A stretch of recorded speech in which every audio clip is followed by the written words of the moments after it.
that, of course, Blue Oyster Cult in the background right there. Doing Take Me Away, mainly written by Eric Bloom of Blue Oyster Cult, their lead vocalist and songwriter for a gazillion years. And right now, Eric is with us on the phone. Eric, are you there? Yes, I am. How's things out east? Things out east are good. I know you're familiar with out east, and we'll get to that in 1 second. Yeah, all is well, and you guys have a show coming up this Friday night, I do believe. I believe we are. We're playing in Copac. Right, at Tanner Park, which is a great place to see anybody, and particularly Blue Oyster Cult, because you guys are doing all your tunes, core members, stuff like that, all involved, you and Buck, etc. And it's got to be exciting. Are you guys still excited to be on the road? Excited is I wouldn't use that term. I would say we're glad to be working and playing any place. Very good, very good. So we play a lot of Blue Oyster Cult here. We've interviewed pretty much every member except you, Eric. So over time, including a lot of fans like people like Mike Watt and people like that who are huge fans of the cult. Well, actually, I did an on-campus live interview maybe 7-8 years ago, and it was videotaped. Right. And I've asked Norm a couple of times if he could ever get a copy of that, and he said it's kind of got lost. Well, let's see what we can find for you. Yeah. I promise we shall. But it was an on-campus thing where I came over, and there was, I don't know, a couple of dozen people in the audience, and they broadcast it live at the time on campus, and it was kind of a fun thing. It was a Q&A. Super cool. Yeah. Super cool. So let's talk about just briefly, just so people who don't know, and I always say this because we have a lot of younger listeners, who aren't necessarily. How far out does WUSB go? Oh, my friend, very far out, but not like Okay. that. No, we go we go out all the way out east, and we go to Riverhead, and we also go up into southern Connecticut, and we go to the Queens border, depending on the weather. Okay. And of course, we're on the internet at WUSB.FM. Excellent. Yes. So people are listening, and we've been promoting this little thing for you guys, and very excited to be speaking to you. And we've been playing songs over the course of the last 20 minutes or so that you have written or co-written with the cult, and Black Blade, Take Me Away, songs like that, and just great stuff. You want to talk a little about how you got involved with the guys from Blue Oyster Cult, Underbelly, and that whole deal? Well, it's all ancient history, I'm afraid, and it's like it's before there were electric cars, but there's. The original genesis of all of this happened in the 60s, when the late Sandy Pearlman graduated from Stony Brook. That's right. And, my history is not exactly precise, but I believe he graduated in 64 or 5. I mean, if Norm was there, he could probably give you all the facts, but he's not. Norm is constantly correcting me on texts, so 64, 65, it is something in that space, yes. Now, he was a year or two older than me, so I know he was the student body president in the mid-60s, and he graduated Stony Brook. He then went to graduate school and at Brandeis, but his father owned the Smithtown Pharmacy, so he was always local. And at the same time, without getting into a long-winded story, because it can become very long-winded. Sure, but it is a great story, by the way, but go ahead. But to give the Reader's Digest version, and I'm dating myself again right there,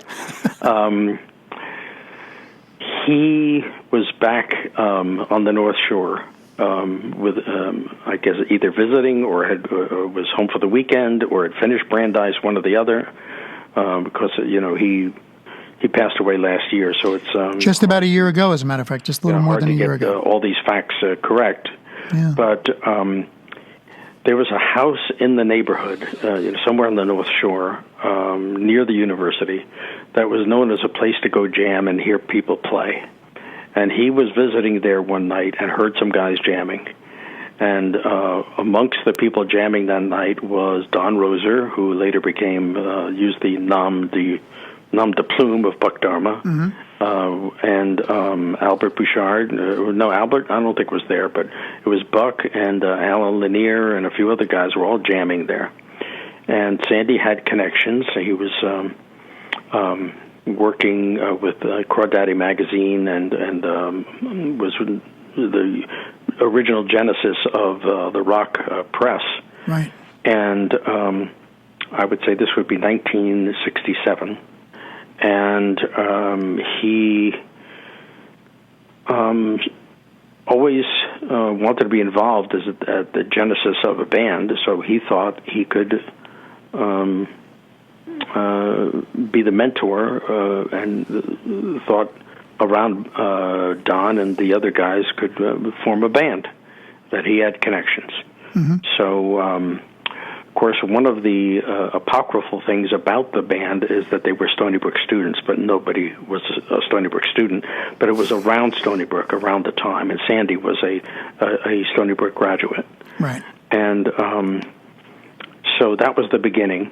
And a lot of different people came in and out around that time, a lot of different people, some of which were Stony Brook students, like the late David Roeder, right, who wrote Joan Crawford, and a few other guys, Jeff Richards, who was a friend of Don's, who we still are friendly with and see him. He's on the West Coast now, and a few other people, and Andy Winters, who is the original bass player, and all of which lived out there.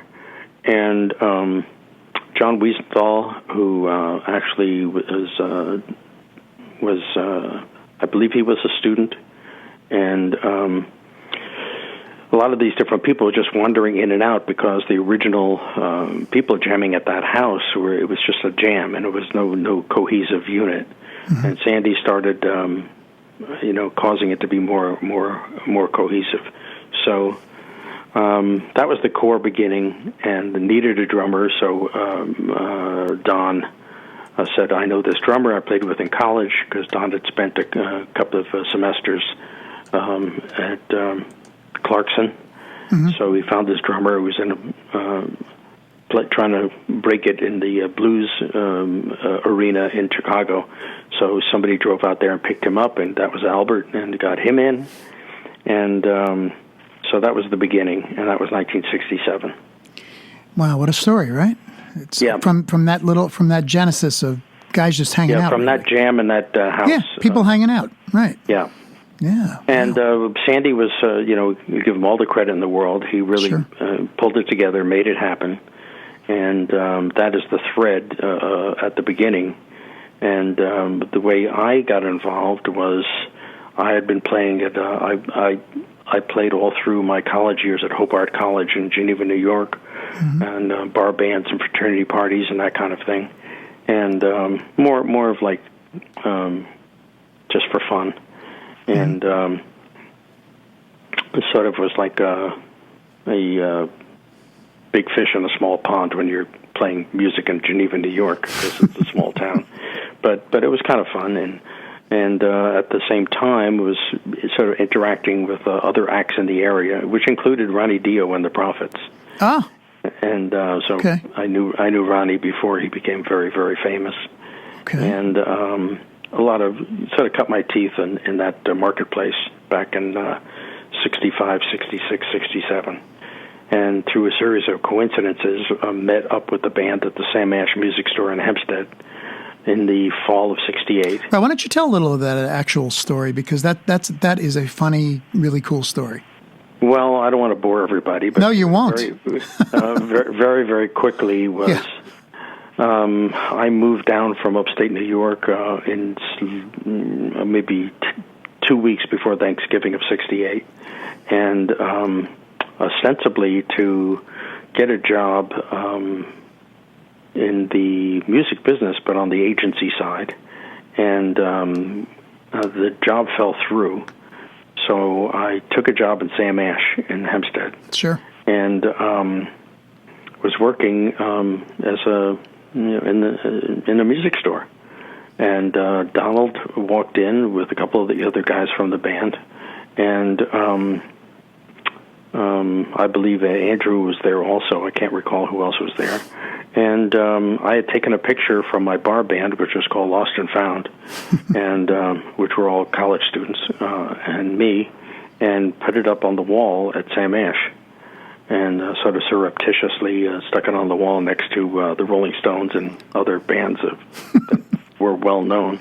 And Andrew noticed, at least to my memory, it was Andrew who noticed the picture on the wall and said, "Oh, Lost and Found, I heard of them, blah, blah, blah." Because the singer they had at the early version of the Underbelly was a guy I went to school with. Ah. So, one of those weird coincidences. So I said, "Well, that's interesting because that's me in the picture." They said, "What do you mean?" I said, "Well, that's me." So one thing led to another, and we exchanged some information. And within a week, I got a phone call saying they were playing the Electric Circus, which was on St. Mark's Place, sure. Near 2nd Avenue back in those days. And the PA was bad. Could I come down there and do sound for them? Because I had a sound system that I still owned, and a van. So and the van probably being more of a key than anything else. If you had a van and a sound system, right. you had employment. So I came down and did sound for the band, and it was Thanksgiving Day of 1968. Huh. And I believe we all got pretty plastered that night, as I recall. And we all got high together, and Perlman came over to me after the show and said, "How would you like to work for the band?" And I found that appetizing, and so I moved into the band house shortly thereafter. And wow. Through a series of other coincidences that are too long to tell, the band decided to fire the singer who was previous to me for one reason or another. Alan Lanier heard some tapes that I had made in my bar band days and suggested that I replace the guy. Mm-hmm. And I'm cutting to the chase. That's basically it. Yeah. And then all of a sudden you're the singer, and was it Blue Oyster Cult when you first began to be the singer? Was still Underbelly. Still Soft White Underbelly. Which had, for current Stony Brook students who, if any, are listening,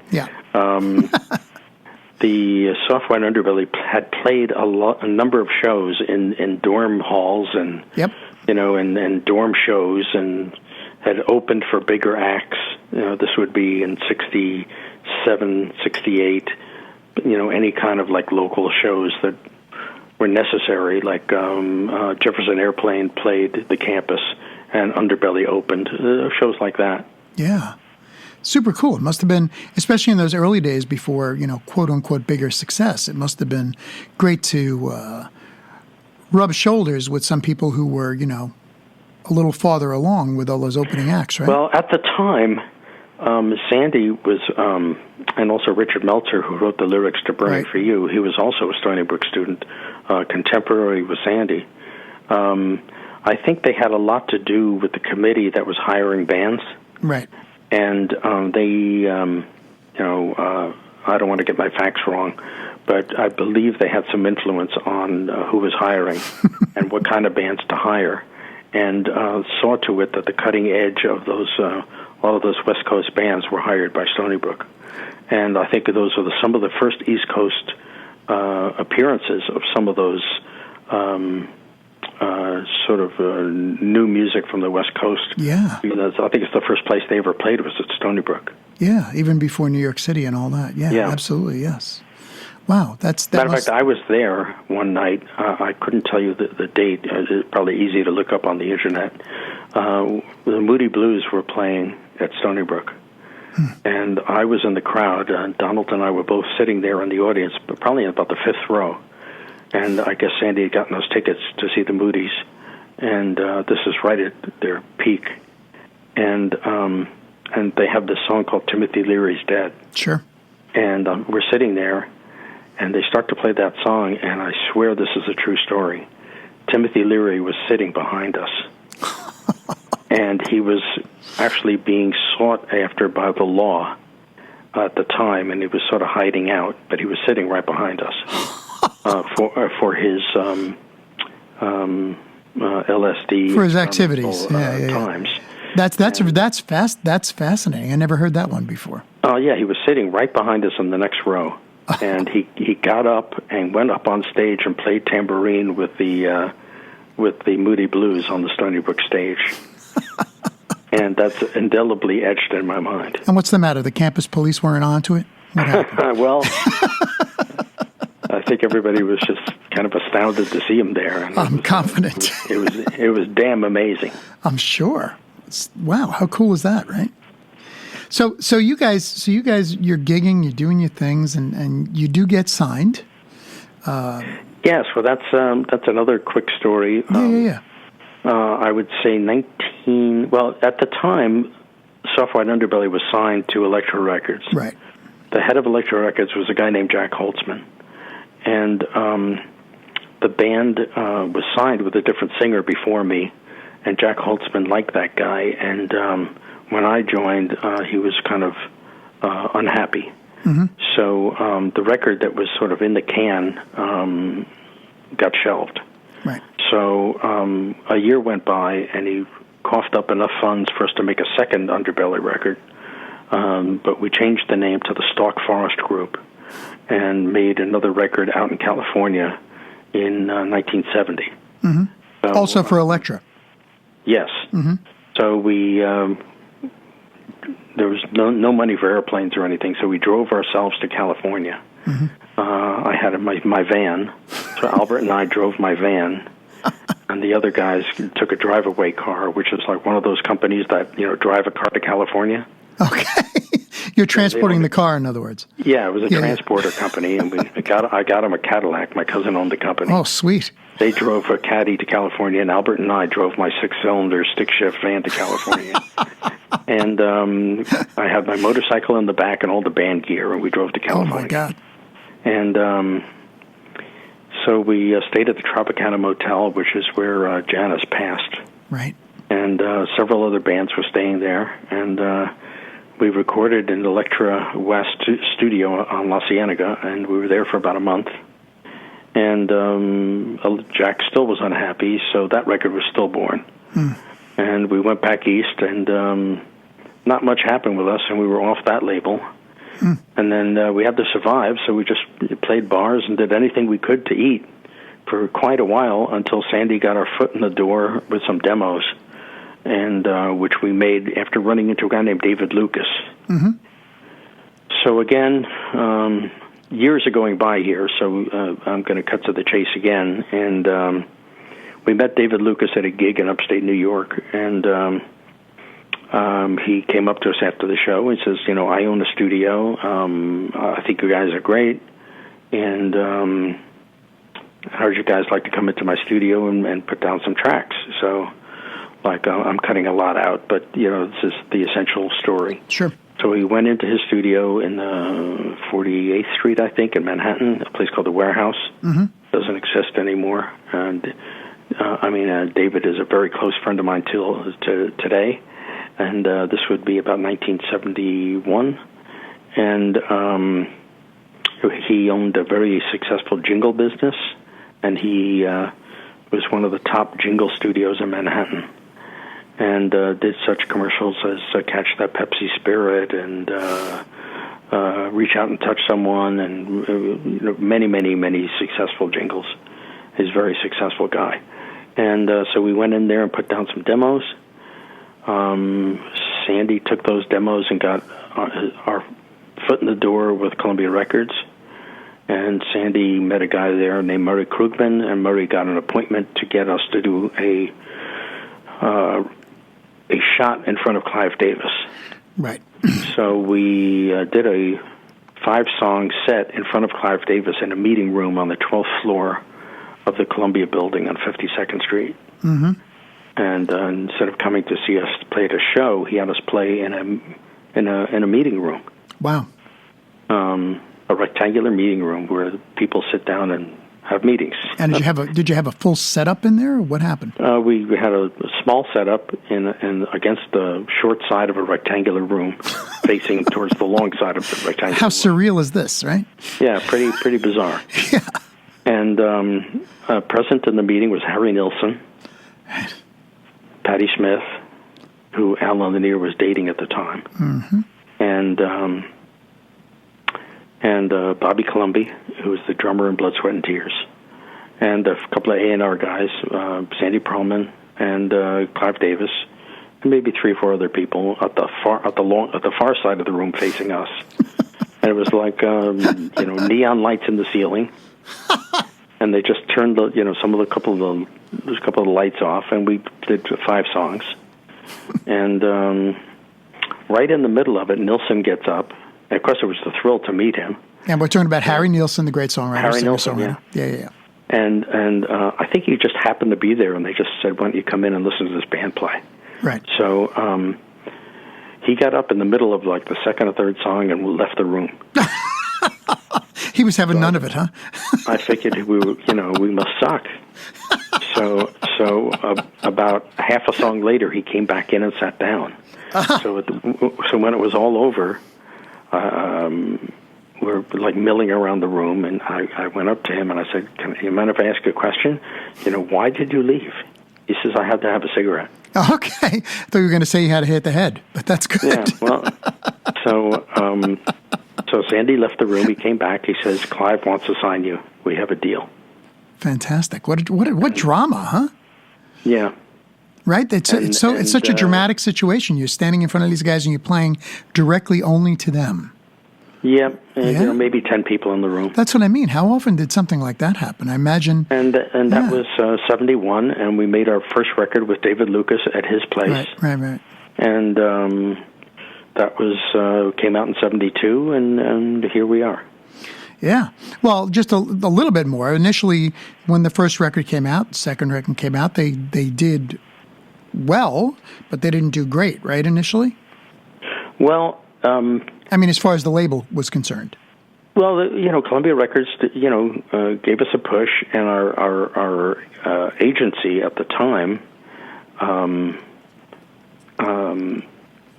got us on tour with Alice Cooper, which is another quick anecdote. The fact that we could, to try and explain stuff that took years in 2 or 3 sentences. No, I know. I'm sorry. But no, there's nothing you can do. I mean, we'd be on the phone all night. But and that's okay, by the way. We can be. Alice Cooper. We got signed to the same agency that had Alice Cooper and many other bands. And the word came down to us that Alice Cooper had an opening act. It was Redbone. Right. A great band. Yeah, a great band. Yeah, absolutely. And but there was something going on there that I don't even know to this day what it was. But Alice Cooper's people were unhappy with Redbone. Don't ask. I don't know what it was. Okay. Something political. I have no idea. But they wanted Redbone off. So they would take us only if we played one show with them. If they liked us, we would get the balance of this tour. And of course, we would love that. So there was a gig in Massachusetts, and we went and played this one show with Alice Cooper, and we went over okay, and they were happy with us, and we got the balance of that tour right when our first record was coming out. Wow, talk about timing, right? So it was, and off of that tour, we got a good reaction, and the first record started selling. Uh-huh. So and of course, we learned a lot, from watching Alice Cooper do what he does. Oh, doing their show. Yeah. Yep. Sure. And just for the audience right now, we are talking to Eric Bloom of Blue Oyster Cult, who is playing this Friday night at Tanner Park in Copiague. You can just go to the Tanner Park site, Tanner, Tanner Park. Just search that out. You'll see it, Copiague. Be able to get yourself some tickets if there are any still available, but I think there might be a few. So definitely check it out. So Eric, I'm sorry, I didn't mean to interrupt you. I just want to let people know what's going on. So the first album comes out. You guys are on a roll a bit. You're with Alice Cooper. You're opening. And then what happens with you guys? Well, we had to go right back in the studio and get working on the second record. Now, was there pressure from the studio to do that, or you guys wanted to do it? Well, no, I mean, it's back in those days, if you want to, had something going, you had to Keep going. reproduce, you had to keep going. Yeah. Okay. So, I mean, for the next 5 years, we put out a record a year. Right. And there was no time to go home because we weren't making much as an opening act. And in order to feed ourselves and keep ourselves going, we had to keep working. Yeah, work. Record and work. Yeah, there was a cycle of three things. We had to write the songs, record the songs, and then play the songs. Right. So, and we couldn't take much time off, so we had to record and go right back on the road and write the songs in hotel rooms. Right. There wasn't much time. Right. It was a constant thing. That's really what happened those first few years there. So it's like a whirlwind. And then, of course, you guys broke bigger. You want to talk about how that all was? Yeah, those records did well, and each one did better than the one before. Mm-hmm.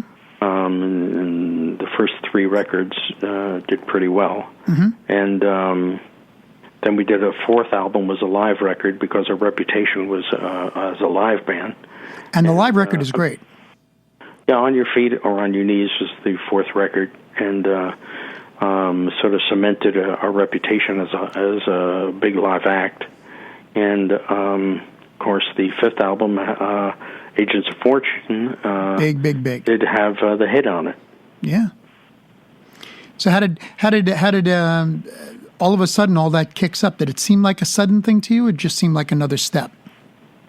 Well, you never know till it happens to you. Yeah, of course. We were sort of had momentum anyway. Mm-hmm. So it seemed. I mean, it certainly kicked things into overdrive. Yeah. But we did go from special guest to headliner. Right. We were headlining already in smaller venues, like theater shows and things like that. Mm-hmm. But this moved things, to within 2 years to the stadium level. Right. And so now you guys are. Were you guys actually bringing in some money for yourselves, or were there contractual things? Yeah. By the late 70s, we're starting to actually make a decent living. Okay, fantastic. Okay, good. And what would you say? And at this point, by the time Agents of Fortune comes out and all that, who are the main players in the band? You guys, first of all, are all kind of writing individually, right? You're writing as teams sometimes, but mainly as individuals. Well, the early days. Yeah. The early days was a lot of ensemble writing. Right. But the technology had changed where everyone was getting home studios.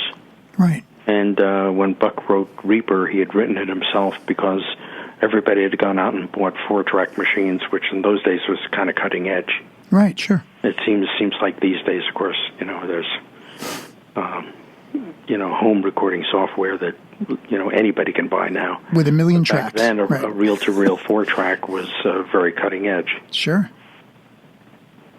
And so he recorded all that himself, and that became you guys became a little more individual songwriters, right? Overall. Well, also everybody could now afford to have your own place. We used to all had a band house before that. Yeah, there was no living in Eaton's Neck.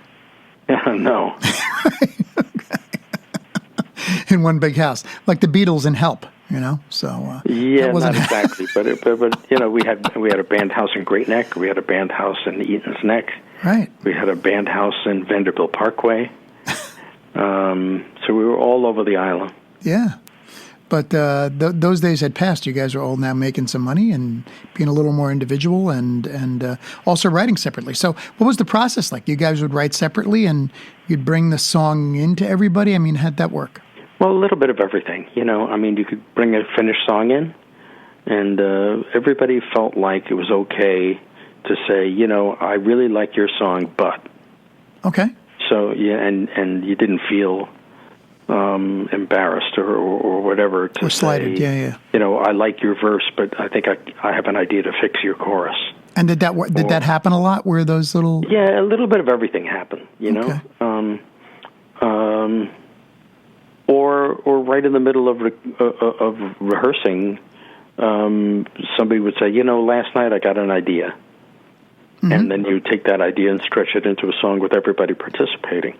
Okay. So there was a little bit of everything was going on. All right. And, of course, you had quote-unquote outside writers, that contributed, yes, right? Certainly. Different outside people, like over the years, like Michael Moorcock was sending me lyrics. Right, I wrote 3 songs with him. My friend John Trivers, who I went to college with, he came over to my house, and we wrote a couple of songs.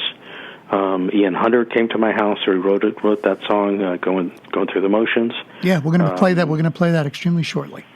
There's, everybody had their, outside buddies. Buck wrote a song with a couple of his friends. Of course, Alan with Patty. Yes. And Albert took some of her lyrics from her books of poetry and wrote songs. Yeah. And Meltzer, of course, right? Meltzer had lyrics, yeah. Literally on typed paper or on yellow paper or whatever. Yeah. And Perlman, always had Imaginos pre-written before I think any of us ever met him. Yeah. But what an amazing group of talents, all you guys coming together. It's amazing you found each other. Let's just say that. Well, whatever it is, it was all meant to be, and it's interesting history and legacy of all the parties coming together. It is interesting. All right, so we talked about some history. So now you guys are on the road, and who's in the band now? It's you? The current band is, Buck and I are right. Been there from pretty much beginning to end. Yep. And on the drums for the last 12, 13 years is Jules Rodino, who's also a Long Islander. Danny Miranda on bass, who's another Long Islander who has an interesting history himself. He joined our band in the 90s and left after about a decade and joined We Will Rock You, the Broadway the show story of Freddie Mercury. Yeah. And then the Queen guys picked him to be the bass player in Queen for a couple of years. Yeah. So he left that, and after that he joined Meatloaf for many, many years. Oh, okay. And then he just rejoined us when Qasim Sultan left to join Todd Rundgren recently. Oh, okay. So Danny is back after being, left us for a while. So you remain with an amazing band. Yeah, so he's back, and we're happy about that. And Richie Castellano has been with us 12 or 13 years. Sure. He is from Staten Island, and very glad to have him. And he has his own interesting story, which I'm sure he'd be glad to call in and tell you his interesting history. We may have to talk to him. I'm running out of Blue Oyster Cult members to talk to.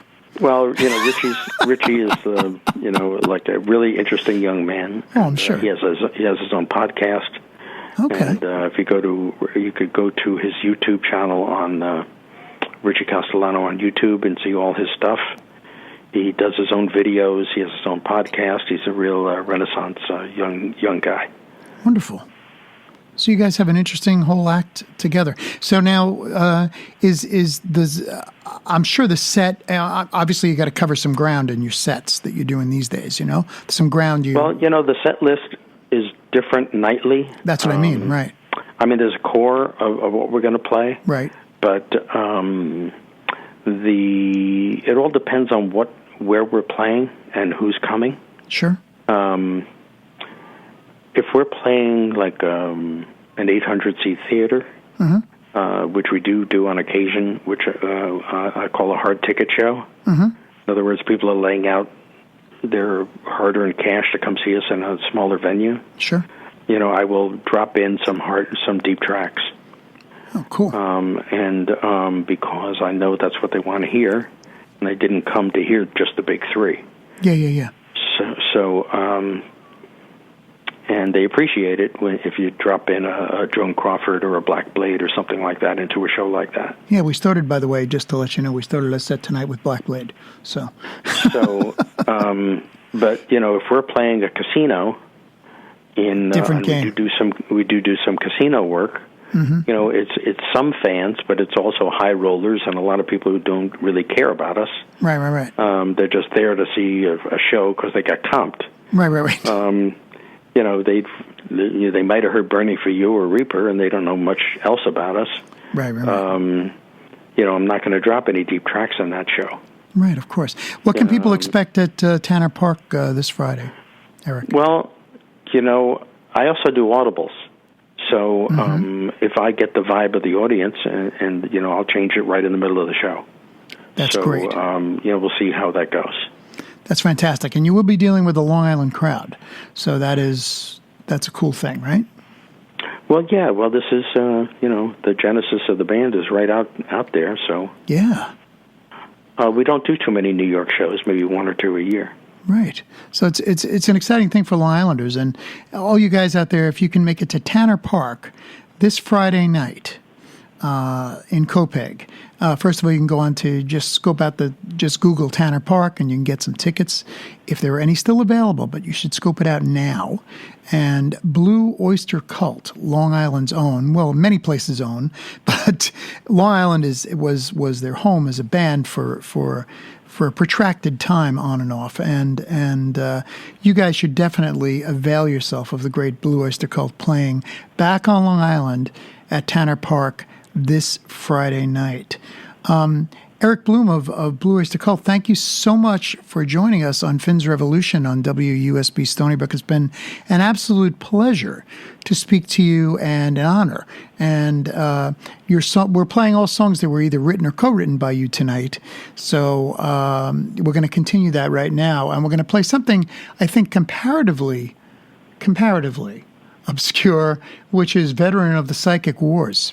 You want to say something about that? That was a lucky one for me because that was included in the heavy metal soundtrack. That's right. And that's like so great. It wound up there, right? How'd that happen? That you guys, I mean, obviously. The film people contacted us and said, we would like you to write some songs for this movie. Right. And we said, okay. So anybody who wanted to could just write some songs for the movie. So if you wanted to, write a song and submit it. So I think we submitted 3-4 songs, I can't recall now, and they listened to the songs we wrote for the movie and didn't care for them. Okay. But we were working on material for the next record, and they said, well, we like that song, Veterans of the Psychic Wars, for your next record. We'd like to use that. Fantastic. So, okay, here you go. That's great. What happened. And what a cool movie that is. And you guys did it. Maybe it sits well in the movie. Some of your listeners might not be familiar with that movie. It's an animated movie that people, I guess, could see on. Might be on Netflix, maybe not. I don't know. Yeah, but it's out there. It's about.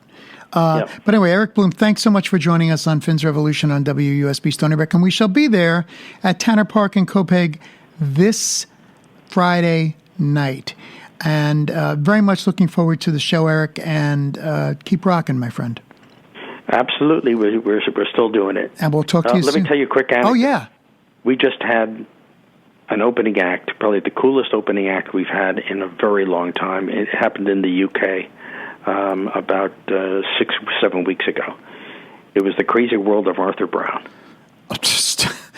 Well, which is an amazing band, Arthur Brown. Yeah. Right. Now, Arthur Brown is, there are not many people in this business who are senior to me in age, but